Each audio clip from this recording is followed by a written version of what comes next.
အားလုံးပဲမင်္ဂလာပါကျွန်တော်တို့ဒီနေ့ဒီဗီဒီယိုထဲမှာတော့စင်ကာပူရဲ့ဒီစီးပွားရေးအချက်ချာကြားတဲ့နေရာတစ်ခုကိုတွားကြည့်ပါမယ်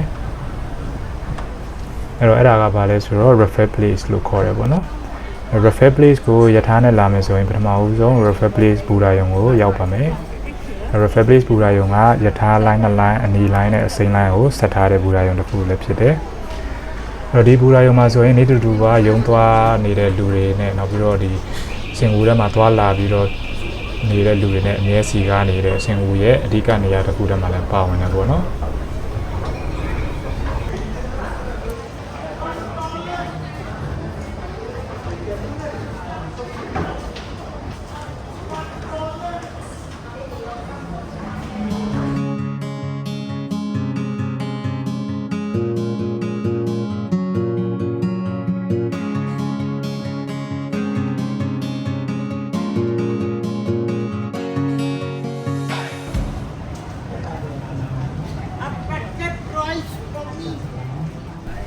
ဒါမျိုးဘူရာယုံဖြစ်တော့မပြုခင်တော့ဒါအရင်တော့ဒါကြီးက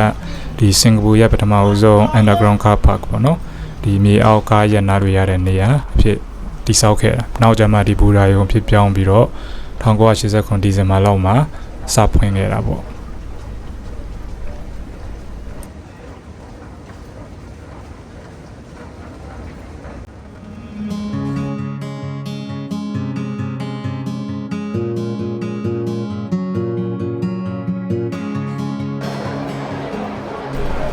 ဒီဘူရာယုံက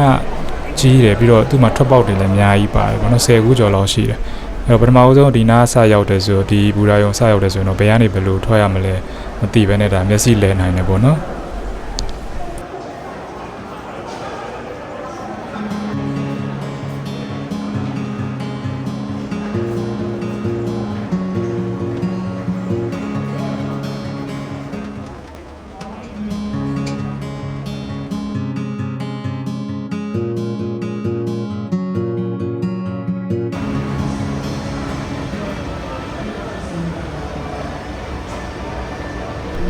ဘူရာယုံကနေကျွန်တော်တို့ပေါ်တက်လာမယ်ဒီ exit area နေဒီထွက်ပေါက်ကနေထွက်လာပြီးပြီဆိုရင်တွေ့ရမှာတော့ဒါ Raffles Place Park ပေါ့နော် Raffles Place ဘန်းချန်တို့အသေးလေးပေါ့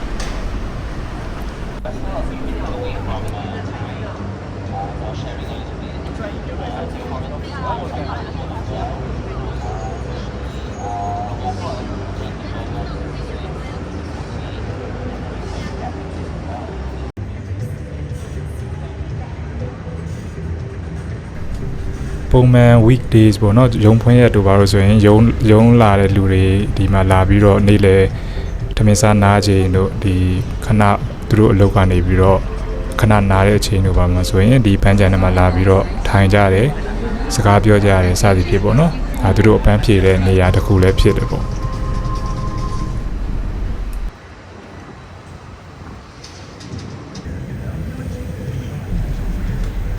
လို့ထိုင်လို့ရအောင်လဲဒါမျိုးခုံလေးတွေချပြီးတော့ဒီနေရာကိုသူတို့ကစီစဉ်ထားပေးတာပေါ့နော်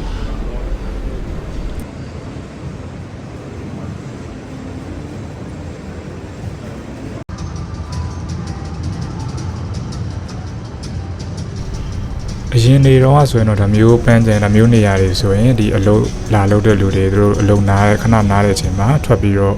ဒီဆက်လက်တောက်နေကြတာကိုအများဆုံးတွေ့ရမှာပေါ့နော်အဲ့တော့ဒီနေရာအခုဒီနေရာကတော့သူတို့ဒီဆက်လက်မတော့ကတတ်မှတ်ထားတဲ့ဘန်းချန်လိုသဘောဖြစ်နေတော့ဆက်လက်တောက်နေတဲ့လူတွေတော့မတွေ့ရဘူး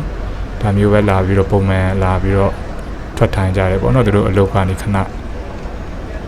အဲ့လိုထိုင်တဲ့လူတွေပဲဒီမှာအများဆုံးတွေ့ရတယ်ပေါ့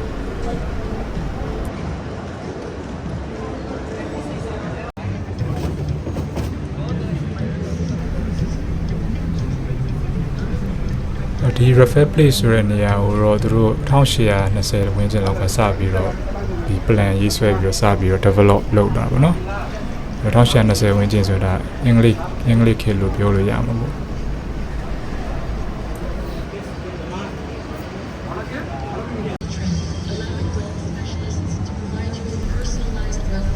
ပထမဆုံးသူတို့စပြီးတော့လုပ်တော့ဒီ commercial square ဆိုပြီးတော့နာမည်ပေးခဲ့တာပေါ့နော်ဒီနေရာကို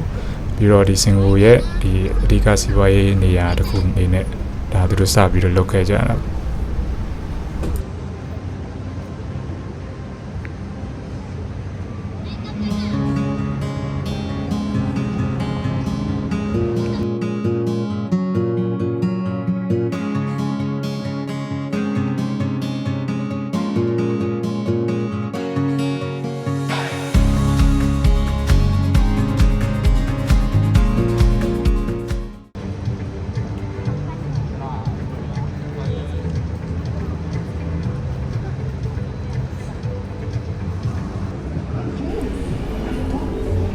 ဒီ Rafael Place ကိုစားကြတာတော့ဒီ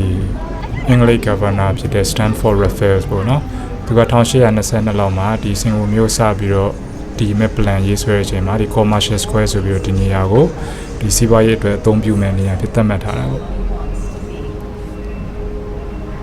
အဲ့တော့နောက်ပိုင်း1858လောက်မှာသူ့ကိုဂုဏ်ပြုတဲ့အဖြစ်ဒီနေရာကို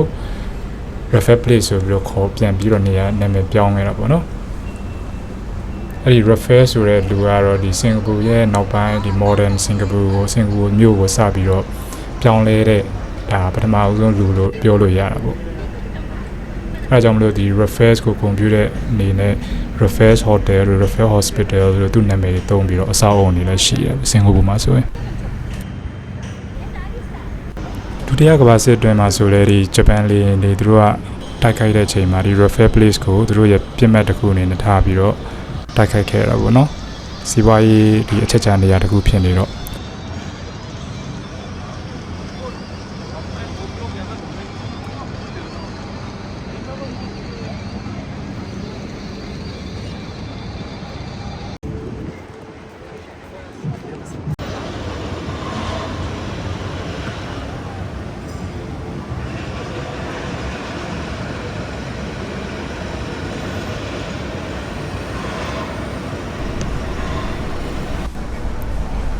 အခုဆိုရင်တော့ဒီ Rafael Place ကတော့ဒီစင်ကာပူရဲ့ဒီစီးပွားရေး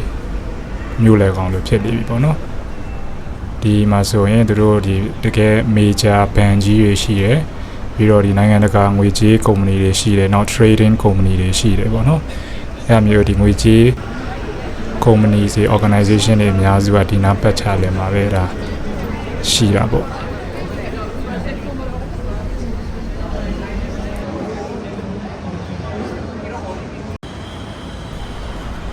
1990ဝန်းကျင်လောက်မှာတော့ဒီစင်ကာပူဆိုကဒီ Rafael Place ကိုသူတို့ရဲ့သမိုင်းဝင်နေရာတစ်ခုဖြစ်ပေါ့နော်သတ်မှတ်ပေးလိုက်တယ်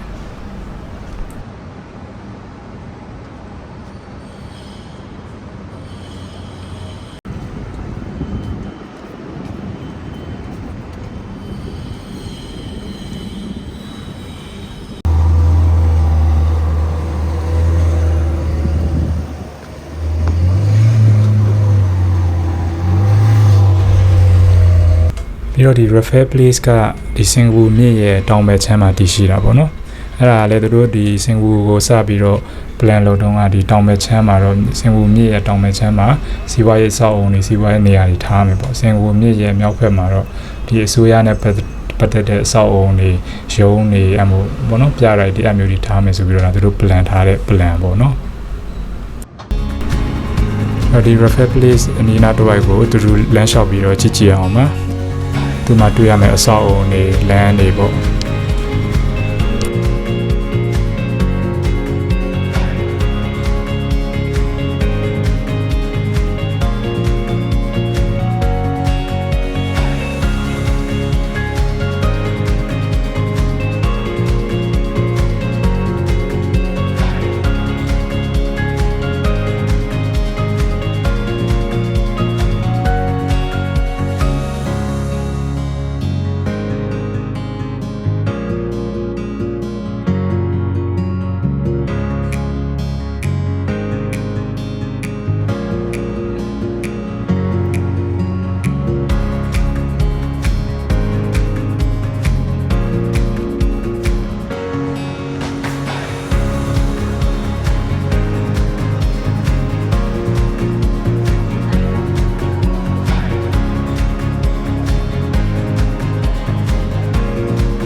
နောက်တစ်ခုဒီ Rafael Place နားမှာသွားလို့ရတဲ့နေရာကတော့ဒါကတော့ Boat Quay ပေါ့နော် Boat Quay လို့ခေါ်တယ်အဲဒီ Boat Quay ကတော့ပုံမှန်ကတော့သူတို့ရဲ့ဒီညပိုင်းထွက်လို့ကောင်းတဲ့နေရာပေါ့ ကျွန်တော်ရင်ဗီဒီယိုထဲမှာ share ခဲ့သလို clicky လို့ပဲသူကဒီညပိုင်း night life တွေထွက်ဖို့ဘားတွေ club တွေအမျိုးတွေရှိတယ်ပေါ့နော်အဲ့တော့clicky video ကိုလည်းအခုပေါ်လာတဲ့တောင်းကနေပြီးတော့သွားကြည့်လို့ရပါတယ်